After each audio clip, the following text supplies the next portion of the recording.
నమస్తే అండి. ఈసారి కూడా మామిడికాయల అని మాత్రం అనుకోవద్దండి. ఈ మామిడికాయలతో మనం టేస్టీ మ్యాంగో చట్నీ చేసుకుందామండి. ఈ మామిడికాయలను అయితే నేను కడిగి పెట్టి అన్నింటినీ శుభ్రంగా తుడిచిపెట్టుకుని చెక్కు తీసుకుని 1 కిలో మామిడికాయలను అయితే తురుముకుందామండి. ఇదైతే మనకి ఇంచుమించుగా ఒక 800 గ్రాముల వరకు వచ్చిందండి. ఈ తురుమునంతటిని ఈ పాత్రలో వేసుకుందామండి.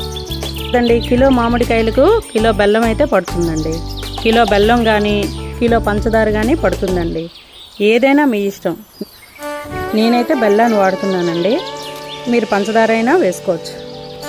ఇది కరిగేలోగా ఇందులో వేయటానికి చిన్న మసాలాను అయితే తయారు చేద్దామండి.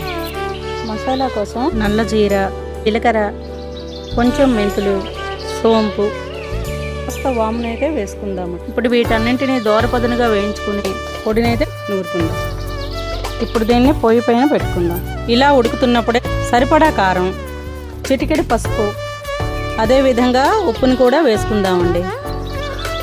ఇప్పుడు వీటన్నింటినీ శుభ్రంగా కలుపుకోవాలి. సన్నని సెగపైన ఉడకాలండి. ఇలా మధ్య మధ్యలో కలుపుతూ ఉండాలి, లేకుంటే అడుగు పట్టేస్తుంది. దంచి పెట్టుకున్న మసాలాను వేసుకుందామండి. Tasty mango chutney ready.